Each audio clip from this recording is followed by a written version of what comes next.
Welcome to duties world. நம்ம சேனலில் பார்த்தீங்க அப்படின்னா 25 டேஸ் வெயிட் லாஸ் சேலஞ்ச் போட்டு 5 kg கோல் செட் பண்ணி கிட்டத்தட்ட 4.25 கிலோ வெயிட் லாஸ் பண்ணியிருந்தோம். பட் அந்த வீடியோ முடிஞ்சு கூட இப்போ 10 டேஸ்க்கு மேலே ஆகிடுச்சு. செகண்ட் செட் ஆஃப் 25 ஸ்டார்ட் பண்ணலான்னு சொல்லிட்டு ஒரு பிரேக் விழுந்துருச்சு. பட் சூன் நம்ம next part 2 25 days weight loss சேலஞ்சை ஸ்டார்ட் பண்ண போகிறோம். ஏன் பார்த்தீங்க அப்படின்னா, இப்போ நம்மளோட கோல் அப்படிங்கிறது ஒன்ஸ் பண்ணிவிட்டு நான் அப்படியே ஸ்டாப் பண்ண விரும்பலை. என்னோடய ஐடியல் வெயிட் வர வரைக்கும் இந்த வெயிட் லாஸை நான் கண்டினியூ பண்ண போகிறேன். பட் இடையில ஒரு சின்ன பிரேக் எடுக்கணும்னு நினச்சேன். பட் அது பெரிய பிரேக்காக ஆகிடுச்சு. இப்போவும் பார்த்தீங்க அப்படின்னா ஒரு 2 டேஸ் அவுட்டோர் பிளான் இருக்குது, வெளியில் போகிற பிளான் இருக்குது. ஸோ போகும்போது அங்கே ஃபுட்டெல்லாம் எப்படி என்னன்றது தெரியாதனால நான் அந்த முடிச்சுட்டு நம்ம ஸ்டார்ட் பண்ணலாம் அப்படிங்கிறதுக்காக தான் வெயிட் பண்ணிகிட்ருக்கேன். ப்ராபபிளி டியூஸ்டே ஆர் மண்டேலேருந்து ஸ்டார்ட் பண்ணுற மாதிரி இருக்கும். இதுக்கு இடையில் நம்மளோட தோழி கவிதா பார்த்திங்க அப்படின்னா பெல்லி ஃபேட்காக என்கிட்ட வீடியோஸ் கேட்டிருந்தாங்க. பட் அன்ஃபார்ச்சுனேட்டாக என்னால் வீடியோ ஷூட் பண்ணவே முடியலை. ஸோ அதனால் அட்லீஸ்ட் இந்த வாய்ஸ் மெயிலையாவது அவங்களுக்கான டிப்ஸை கொடுக்கணும் அப்படிங்கிறதுக்காக தான் நான் இப்போ இந்த வீடியோவே போஸ்ட் பண்ணுறேன். நிறைய பேருக்கு இந்த பிரச்சனை இருக்குது. அதாவது சில பேர் பார்த்திங்கன்னா ரொம்ப ஒல்லியாக தான் இருப்பாங்க. பட் ஆஃப்டர் ப்ரெக்னன்சி டெலிவரிக்கு அப்புறம் அந்த வயிறு மட்டும் பார்த்திங்க அப்படின்னா எப்போவுமே ப்ரெக்னெண்ட்டாக இருக்க மாதிரியே சில பேருக்கு இருக்கும். சில பேருக்கு நார்மலாகவே பாடியில் எங்கெல்லாம் ஃபேட் ஸ்டோர் ஆகுதோ அந்த மாதிரி வயிற்றுலேயும் ஃபேட் ஸ்டோர் ஆகும். ஆனால் சில பேருக்கு வயிறில் மட்டும்தான் ஸ்டோர் ஆகும். தனியாக வயிறு மட்டும் பார்க்குறதுக்கு எப்போவுமே ப்ரெக்னெண்ட்டாக இருக்க மாதிரியே இருப்பாங்க. அதுக்கு பார்த்திங்க அப்படின்னா டயட்டே போதுமானது. பட் சில பேருக்கு என்ன டயட் ஃபாலோ பண்ணாலும் எனக்கு அந்த வயிறு மட்டும் குறைய மாட்டேங்குது அப்படின்ற கம்ப்ளைண்ட்ஸ் நிறைய பேருக்கு இருக்குது. அவங்க என்ன பண்ணணும் அப்படின்னா லோ கார்ப் டயட் மட்டும்தான் ஒரே சொல்யூஷன். லோ கார்ப் அப்படின்னா என்னன்னு யோசிக்கிறீங்க அப்படின்னா, ஆக்சுவலாக கார்புக்கும் நம்ம டயட்டில் இருக்கும் போது ஒரு செட் ஆஃப் எக்ஸாம்பிளுக்கு பேலியோ டயட் மாதிரி நம்ம போனோம் அப்படின்னா பெர் டேக்கு வெயிட் லாஸ்க்கு 50 கிராம்ஸ் தான் நம்ம கார்ப் எடுத்துக்கணும். மாடரேட்டில் இருக்கோம், மாடரேட்டில் இருக்கும்போது பார்த்திங்கன்னா ஒரு மிதமான வெயிட் லாஸ் எனக்கு போதும்னு நினைக்கிறவங்க ஒரு 100 கிராம்ஸ் வரைக்கும் எடுத்துக்கலாம். இதே நீங்கள் மெயின்டெனன்ஸ் டயட்டில் இருக்கீங்க அப்படின்னா 150 கிராம் வரைக்கும் நம்ம கார்ப் எடுத்துக்கலாம். ஸோ இந்த கார்பை எப்படி மெஷர் பண்ணணும் அப்படிங்கிற டவுட் நிறைய பேருக்கு இருக்கும். இப்போ இருக்கிறதுக்கு நீங்கள் கூகுளில் போய் சர்ச் பண்ணிங்கனாவே எல்லா நியூட்ரிஷன் வேல்யூ உங்களுக்கு கூகுள்லேயே கிடச்சிரும். பட் சில ஃபுட்ஸ் நான் எக்ஸாம்பிளுக்கு சொல்கிறேன். இப்போ மார்னிங் பார்த்திங்க அப்படின்னா பிரேக்ஃபாஸ்ட்டாக நட்ஸ் எடுத்துக்கிறது ரொம்ப நல்லது. அந்த நட்ஸ் இப்போ ஒரு 50 பாதாம் கவுண்ட் பண்ணி நீங்கள் நைட்டே வாட்டரில் சோக் பண்ணிவிட்டு மார்னிங் அந்த 50 பாதாம் மட்டும் பிரேக்ஃபாஸ்ட்டாக எடுத்துக்கணும். அதில் பார்த்திங்கன்னா மேக்ஸிமம் உங்களுக்கு ஒரு 6 கிராம் தான் கார்ப் கிடைக்கும். லஞ்சுக்கு பார்த்திங்க அப்படின்னா நிறைய வெஜிடபிள்ஸ் இப்போ நம்ம டயட்டில் ஆல்ரெடி இன்க்ளூட் பண்ணியிருப்போம். அந்த மாதிரி நிறைய வெஜிடபிள்ஸ், ஒரு எக் பொரியல், கூட்டு, அந்த மாதிரி நிறைய காய், ஒரு கப் ரைஸ், 100 கிராம் ரைஸே எடுத்துக்கிட்டிங்கன்னா அதிலே 41 கிராம் கார்ப் வந்துடும். ஸோ முடிஞ்ச அளவுக்கு ரைஸ்க்கு பதிலாக ஆல்டர்னேட்டாக என்ன எடுத்துக்க முடியும்னு பாருங்கள். நம்ம இந்த காலிஃப்ளவர் ரைஸ் சாப்பிட்ருப்போம், இல்லைனா சிறுதானியத்தில். பட் அளவு ரொம்ப 50 கிராம் அந்த அளவுக்கு எடுத்துக்கிட்டிங்கனாவே உங்களுக்கு அதில் 20 கிராம் கார்ப் வந்துடும். ஸோ முடிஞ்ச அளவுக்கு ரைஸ் ஐட்டமை கண்ட்ரோல் பண்ணுங்கள், கட் பண்ணுங்கள் உங்கள் டயட்டில். அப்போ உங்களோட பெல்லி ஃபேட் குறையிறதுக்கு நிறைய வாய்ப்பு இருக்குது.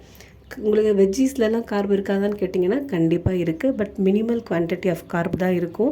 மேக்ஸிமம் பாயில்டு பொரியல் பண்ணுற கார்பில் பார்த்திங்க அப்படின்னா ஒரு 6 கிராம், 8 கிராம், 10 கிராம் அந்த காயை பொறுத்து வேல்யூ இன்க்ரீஸ் ஆகும்.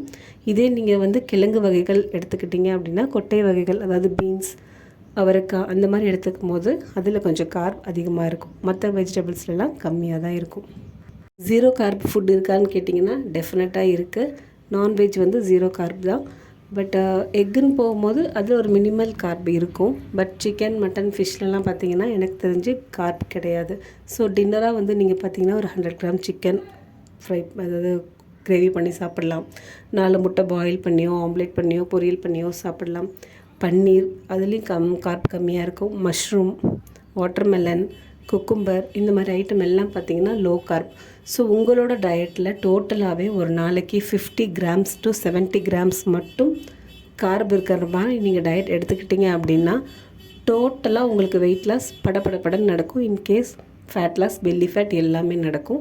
இது கூடவே டீடாக்ஸ் வாட்டராக கம்பல்சரி ஃப்ளாக்ஸீட் வாட்டர் அல்லது கரிஞ்சீரக தண்ணி, ஓமம் தண்ணி, இந்த மாதிரி ஐட்டம் எடுத்துக்கும் போது பெல்லி ஃபேட் குறைக்கிறதுக்கு ரொம்பவே ஹெல்ப் பண்ணும்.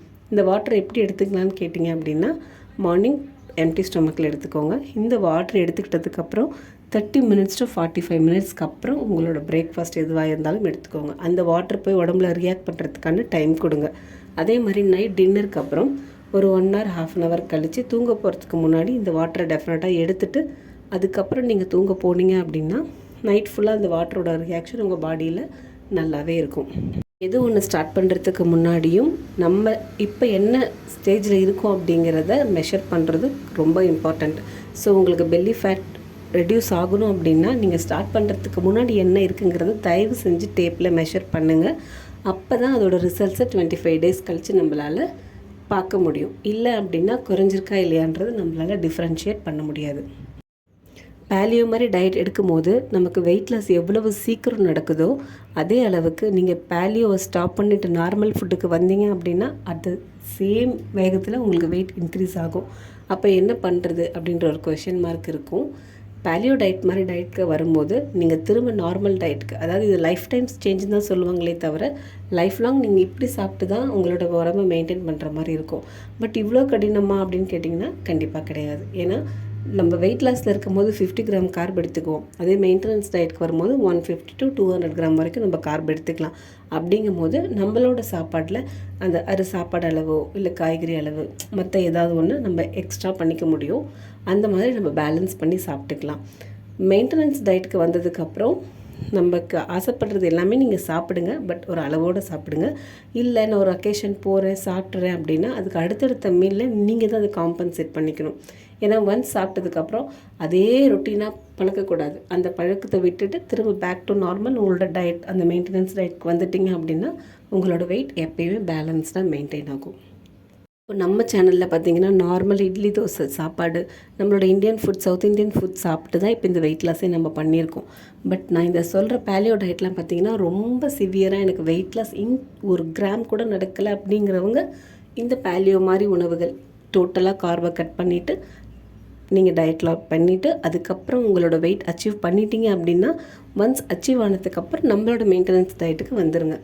அந்த மெயின்டெனன்ஸ் டயட்லேயே லோ கார்பில் உங்களால் என்னெல்லாம் மேக்ஸிமம் கட் டவுன் பண்ணி சாப்பிட்டுக்க முடியுமோ அந்த மாதிரி சாப்பிட்டுட்டு ஒரு 1 week வெயிட் செக் பண்ணி பாருங்கள் உங்களுக்கு வெயிட் மெயின்டைன் ஆகுதா இல்லையான்னு.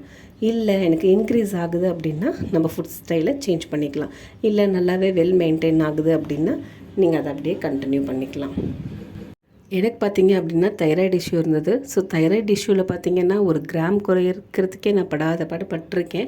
பட் இப்போ பார்த்திங்க அப்படின்னா அந்த ஒரு கன்சிஸ்டன்சியாக 25 days மெயின்டைன் பண்ணும்போது நல்லாவே ரிசல்ட்ஸ் இருந்தது. நான் கூடிய சீக்கிரம் என்னோடய டயட்டை மெயின்டைன் பண்ணி நான் தைராய்ட்லேருந்து வெளியில் வரணும்னு நினைக்கிறேன். மாத்திரை இல்லாமல் உணவு முறை மூலமாகவே என்னோட இந்த ஹெல்த் இஷ்யூஸை நான் கரெக்ட் பண்ண நினைக்கிறேன். சூன் நம்மளோட சேனலில் வெயிட் லாஸ் பார்ட் 2 ஸ்டார்ட் பண்ண போகிறோம். யாருக்கெல்லாம் வில்லிங் இருக்கோ ப்ளீஸ் ஜாயின் பண்ணிக்கோங்க. ஹெல்த்தியாக சாப்பிட்டு ஆரோக்கியமாக வாழலாம். உங்களுக்கு வேறு ஏதாவது வெயிட் லாஸ் டவுட் இருக்குது அப்படின்னா கண்டிப்பாக கேளுங்க. தேங்க்ஸ் ஃபார் வாட்சிங். Bye bye.